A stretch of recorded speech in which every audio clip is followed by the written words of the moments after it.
say when I'm walking, sometimes my momentum will carry me. I'll go faster. It's like I talk about in the book, the Heisenberg principle, that you can't measure location and speed at the same time, because by the time you measure this, if you're measuring the speed of it, it's moved from the location. So you can't. So it's the same thing with I don't know where I am or how fast I'm going at any given time. I can't calculate those two things. So I'll start to walk too fast, and I'll trip over something and I'll start to fall. People go, first thing they'll do is say, "Be careful." Yeah. Well, it's too late. I'm going down. I mean, I appreciate the sentiment, but you missed the bus. And then the other thing is when people go slow down, it's like I want to walk with my head 4 feet in front of my feet, and like at a pitch angle like this, going 30 miles an hour toward a bank door. I mean, that's my choice. That's the direction I'm going in my life. So it gets frustrating, but then with family especially, it comes down to all things filter out, and you get down to that place where you're just both sitting on the couch watching TV, and you lean over and put your head on the shoulder, and you just realize you're safe. Yeah, and that love is deep and real, and the understanding is intrinsic to the family unit there. Yeah. It's really wild that during this whole pandemic. Yeah, we were quarantined in our house in Long Island, and we usually just got there on weekends in summer. So it's weird to be there in March and kind of hunkered down, and the whole family was there, and we did all the things. We had the jigsaw puzzles out, and we had long conversations. I did cook dinner, and we had these long conversations about social justice and government and all this stuff, and it was just amazing. And then we thought about the fact that there were people pressed up against the glass trying to see their loved ones in hallways of corridors of hospitals, and people that died alone, and it's just the dichotomy, the sad irony of so many people found family and union and joy, and other people were facing awful pain and suffering, and it's against all this. I was writing this book. Yeah, writing this book about myself and my inner, looking at myself with a dental mirror, like all navel gazing and inward stuff. And meanwhile, the world is falling apart. Yeah, and it actually really focused me, because I could relate to it put my pain in perspective. Helped me write about it. In that you were able to, I guess, like it was sort of like trying to kind of come out from under a massive self-pity episode. Yeah. So for you to find some people who had more pain to compare yourself to on a large level in the world we're dealing with gave you a little space. It wasn't even an active choice to compare myself to. I didn't go like, here's my issues, here's the issues of the world. Right. So you could sense it, you could just feel it. It's like this. I'm thinking about this. Well, what am I thinking about this? Let me think about this.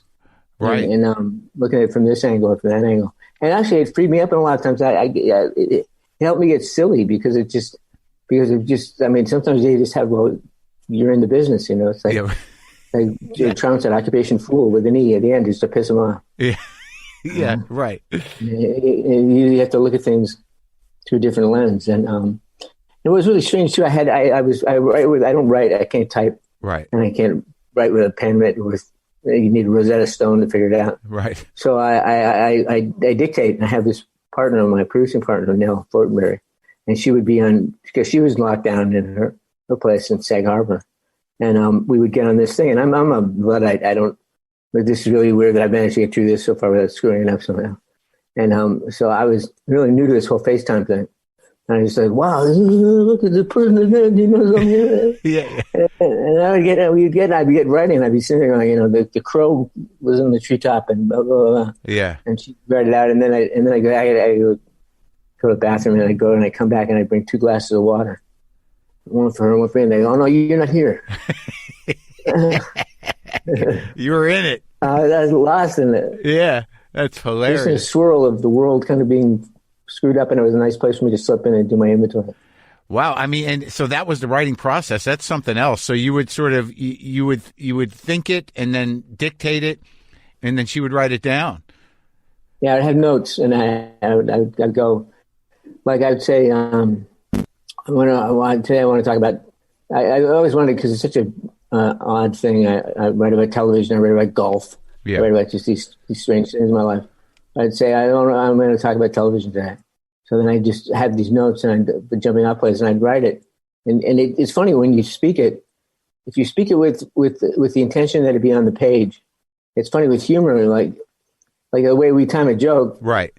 It's a lot to do with like add physical attitude and then Right. You got on that page, you got to somehow set that up on the page. Yeah. That's why the ellipses are my favorite thing in the world. And editors are always telling me, "No, you can't use the fucking ellipses. I need the ... This is where I adjust my tie." Yeah, that's the timing. Yeah, well, I mean, you start to realize, I imagine, that there is it's like joke writers, like the comedy writers. There's a beat to it. I mean, start, because there's a lot of funny bits in the book, but you could see that eventually you learn that, there are these beats and it lands. It's just a different place to deliver it, There's a running joke I had with Family Ties writers where they'd write, Mallory says, my boyfriend and I, it's like we have one mind. And so one heart, one mind. And then it said, Alex beat, who's using it tonight? And I say, you don't have to put beat there. I know there's a beat there. I'm gonna go get a fucking glass of orange juice, walk to the front of the proscenium, stroll over to her, stroll back, put the juice back in the fridge, come back and say, who's using it tonight? And I'm going to bring the house down. You knew the physical timing. Don't write beat. Yeah. I'll take the beat. There's a beat there. I'll know. When you look at the way you've handled your life in this, because there was some really touching parts in the book, in terms of, your mother and Ireland, and then you had these two women who were your caretakers who were Irish. And I've got a fascination with Ireland. I'm a Jew, but for some reason I feel very drawn to Ireland. And I'm an Irish guy who feels very drawn to Judaism. Yeah, it seems like it. Your wife's Jewish? Yeah, my kids have all been bar mitzvah. I got the bills to shift. Great. But do you find that do you find some solace or some history in the kind of perseverance and ability for the Irish to kind of take the hit and remain sort of moving forward? Well, I love the survivor thing. I didn't even represent. I didn't even realize I started writing that. I watched Alone. I like that show, that TV show about the guys that they put out in Alaska by themselves to forage and rot and eventually it's going crazy. But I like that survivor mentality, and I like that about the Irish. They're indestructible and they're invincible. They carry on in spite of everything conspiring against them. Much the same as the Jews. I mean, I have the same affinity for the Jewish people and just survivors. Just like, thank you, sir. Can I have another?